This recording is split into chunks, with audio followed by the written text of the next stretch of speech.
থেকে শুনতে চাই যে বর্তমান বাস্তব পরিস্থিতি বাংলাদেশে কি, এবং একটা জিনিস খুব শুনছি আর কি, যে সুবীর যে কথা বললেন, অনেকেই কথা বলছেন, আপনার থেকে আমি সত্যি মিথ্যা যাচাই করতে চাই, যে দেশের অভ্যন্তরীণ পরিস্থিতি, মূল্যবৃদ্ধি ইত্যাদি নিয়ে মানুষের খুব অসন্তোষ রয়েছে।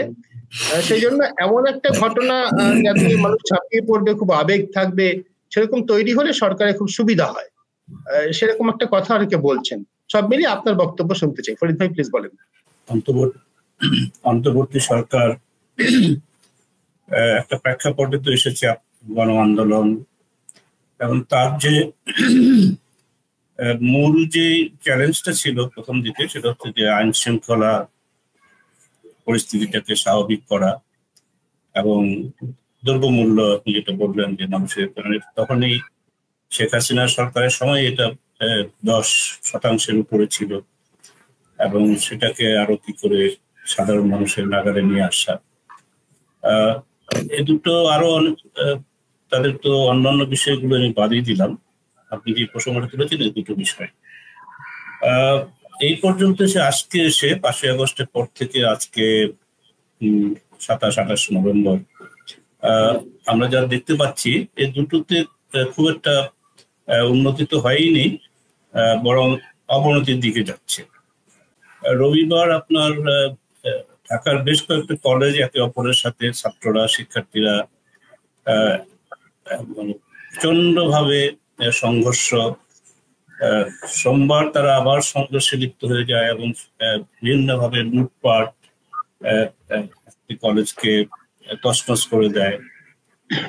এরপরে আপনার আমাদের এখানে রিক্সা যারা আছে, অটো রিক্সা, যারা ব্যাটারি চালিত রিক্সা, তারা ঢাকা শহরকে সম্পূর্ণভাবে একেবারেই অচল করে দেয়। এরপরে আপনার একটা হতে হতে সপ্তাহের শেষ দিকতে এসে আমরা যেটা দেখতে পাই যে চিন্ময় কৃষ্ণ দাস, তিনি বাংলাদেশ সনাতন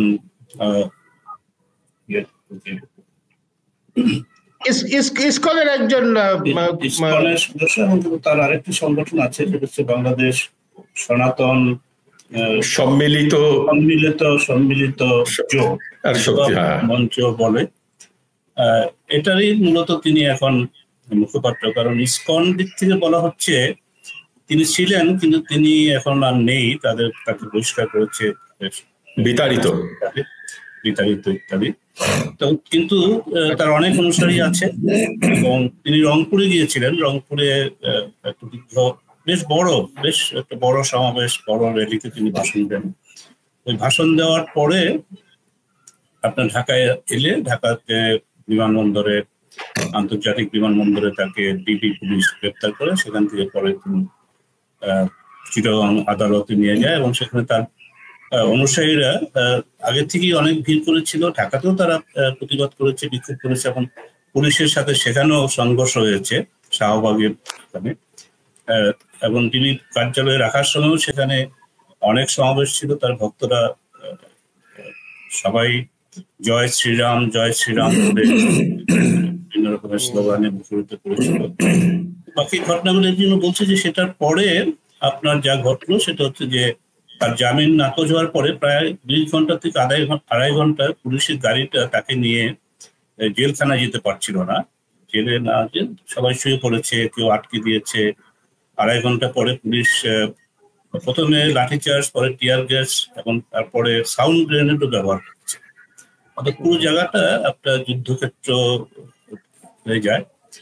তো এটা একটা জিনিস হচ্ছে যে এই প্রথম, বা ধরুন ডক্টর ইউনূসের সরকার কোনো বিক্ষোভে বা কোনো কিছুতে পুরোপুরিভাবে লাঠিচার্জ, এমনকি সাউন্ড গ্রেনেড পর্যন্ত, টিয়ার গ্যাস পর্যন্ত তাদের ব্যবহার করতে হচ্ছে। রাবার বুলেট অবশ্য করেনি আগের সরকার, এই ধরনের পরিস্থিতিতে রাবার বুলেট, ছড়রা গুলি এগুলো করে থাকতো, কিন্তু এটা করতে চাননি তারা বারবার বলেছিলেন। প্রফেসর ইউনূস বা তার সরকারের দিক থেকে বলা হচ্ছিল যে কোনো রকমের বল প্রয়োগ, কোনো রকমের প্রয়োগ করা হবে না। কিন্তু আমরা দেখলাম যে এই প্রথম এই ইসকনের এবং চিন্ময় কৃষ্ণ দাসের গ্রেপ্তার এবং তার জামিন না দেওয়া নিয়ে এই ঘটনাটা ঘটল। এমনি করে পরিস্থিতি একটার পর একটা দিকে যাচ্ছে এবং প্রতিদিনই কিছু না কিছু ঘটছে। এই আজকে যেমন ধরুন শেরপুর থেকে খবর এলো, সেখানে আমাদের যে সুফি দরগা থাকে, সেই দরগা গত কয়েকদিন থেকেই মানে হামলা হচ্ছিল। পরশুদিন হামলা হয়েছে, আজকে আবার হামলা হয়েছে, একজন মারা গিয়েছে। আপনার বিভিন্ন জায়গায় ঢাকা টাঙ্গাইল সড়কে আপনার প্রতিনিয়তই আমাদের যেটা ঢাকা গাজীপুর শিল্প এলাকা, সেই শিল্প এলাকাতে কোনো না কোনো দিন শ্রমিকরা রাস্তায় নেমে পড়ে এবং রাস্তা দখল করে রাখে। আজকে তারা ঢাকা টাঙ্গাইল যে রাস্তাটা আছে সেখানে নবীনগর, একটা মূল আমাদের উত্তরাঞ্চলে যাওয়ার সড়ক পথে একটা মূল রাস্তা, সেখানে সারাদিনই তারা দখল করে রেখেছে। এবং মূল কারণ হচ্ছে যে কারখানাগুলো বন্ধ হয়ে যাচ্ছে এবং শ্রমিকদের বেতন দিতে পারছে। সেটাও আমাদের যে পরিস্থিতি অর্থনৈতিক, সেটা একটা একটা যে জিজ্ঞাসা করি, আপনি খুব সুন্দর বিস্তারিত করে বলছেন। এই যে দুটো কলেজের মধ্যে সংঘর্ষ, এই ব্যাপারটা আমার অবাক লাগছে। এইটা কারণটা কি? এটা একদমই কিছু আমার জানা নেই বা দর্শকদের জানা নেই। দুটো কলেজের ছাত্রদের মধ্যে এরকম একটা সংঘর্ষ হয় কি করে? মানে তাদের ইস্যুটা কি? আমরা তো জানতাম যে এই আগস্ট মাসের যে আন্দোলনে ছাত্ররা তো এক পক্ষেই ছিলেন। দুটো কলেজের মধ্যে বিবাদের কারণ কি, ঝগড়ার কারণ কি? দেখুন, যেটা হয়েছে সেটা কিন্তু বাংলাদেশের নতুন কিছু নয়। মানে যে ঘটনাটা ঘটেছে সেটা হচ্ছে যে ওখানে ন্যাশনাল ইনস্টিটিউট হসপিটাল আছে, একটা সরকারি হাসপাতাল আমাদের পুরনো ঢাকায়। সেখানে আপনার ডক্টর মাহবুবুর রহমান মোল্লা কলেজ নামে একটি কলেজ, সেই কলেজটি যাত্রাবাড়িতে। সে আপনার ইনস্টিটিউট হাসপাতালটা থেকে বেশি দূরে না, আপনার ওখান থেকে আপনি যদি ট্যাক্সি করে চলে যান তাহলে আধা ঘন্টার মধ্যে চলে যাওয়া যায়। সেখানে একটি ছাত্র অভিজিৎ, সে ডেঙ্গু আক্রান্ত হয়ে সেখানে চিকিৎসার জন্য আসে এবং সে মারা যায়। উনি মারা যান এবং মারা যাওয়ার পরে এটা নিয়ে যা হয়, আমাদের এখানে কোনো হাসপাতালে কোনো রোগী মারা গেলেই সাধারণত আত্মীয় স্বজন, ছাত্র হলে কলেজের তাদের শিক্ষার্থী সহপাঠীরা, শ্রমিক হলে শ্রমিকরা, এরা এসে হামলা করে, ভুল চিকিৎসার কথা বলে ইত্যাদি। ওখান থেকে শুরু। কিন্তু ওখানে কাছাকাছি আরো দুটো হসপিটাল ছিল। ওই মাহবুবুর রহমান কলেজের যারা মানে প্রতিবাদ করতে আসে, আবার ওই কলেজের ছাত্রদের সাথে অন্য একটা ব্যাপার নিয়ে তাদের মানে লেগে যায় এবং সেখান থেকেই ঘটনাটা চলে যায়। কিন্তু আমি যেটা বলতে চাচ্ছি সেটা হচ্ছে যে এখন যে ধরনের ঘটনা ঘটেছে গত সপ্তাহে, এটা আমরা খুব একটা আগে দেখিনি, অভূতপূর্ব। এবং এমনকি শিক্ষকরাও বিভিন্ন ওই কলেজের প্রিন্সিপাল ইত্যাদিরাও তারা ছাত্রদের পক্ষ হয়ে এক কলেজ আরেক কলেজের বিরুদ্ধে লেগেছে। আমার বিবেচনায় সেটা হচ্ছে যে এই 5ই আগস্ট শেখ হাসিনা সরকার পতনের পরে 5ই আগস্ট ধরুন আমরা দেখলাম যে জনতার ঢল, তারা এসে কিন্তু যেমন তখন গণভবনটাকে লুট হয়েছে। তারপরে আপনার ধরেন সেদিন 32 নম্বরে বঙ্গবন্ধুর বাড়ি মানে জ্বালিয়ে দেওয়া হয়েছে। আমাদের মুক্তিযুদ্ধের যে বঙ্গবন্ধুর মূর্তি সহ মুক্তিযোদ্ধাদের মূর্তি ভাঙ্গা হয়েছে, গণভবন তো হয়েছে, প্রধানমন্ত্রীর কার্যালয় আপনার হয়েছে। এবং সেগুলোর থেকে পরবর্তীতে তারপরে আপনার 1 দিন 2 দিন 3 দিন এগুলো চলছে। আপনার হিন্দুদের বাড়িঘরে আক্রমণ হয়েছে, আপনার জ্বালিয়ে দেওয়া হয়েছে, মন্দির আক্রমণ হয়েছে, আপনার লুট হয়েছে, ব্যবসায়ী প্রতিষ্ঠানে আক্রমণ হয়েছে। অর্থাৎ সেই সময় থেকেই আপনার, এবং ডক্টর ইউনূস ক্ষমতা আসার পরেও সেই ধারাটা খুব একটা থামেনি, যদিও অনেক স্তীমিত হয়েছে। কিন্তু এই যে মবক্রেসি, অর্থাৎ এখানে যারা ছাত্ররা আন্দোলন করেছে এবং অন্যান্য যারা আন্দোলন করেছে, তারা যখনই দেখেছে যে কোনো কিছু তাদের চাওয়ার আছে, তারা সেখানে গিয়ে কয়েক হাজার গিয়ে তারা সামাজিক যোগাযোগ মাধ্যমে যোগাযোগ করে যে আসো সেখানে আমাদের যেতে হবে, এই কাজটা আদায় করতে হবে।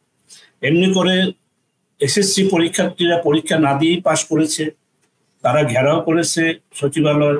আপনার সুপ্রিম কোর্টের তখনকার যারা প্রধান বিচারপতি ছিলেন, বিচারকরা ছিলেন, তাদেরকে জোর করে পদত্যাগ করা করিয়েছে।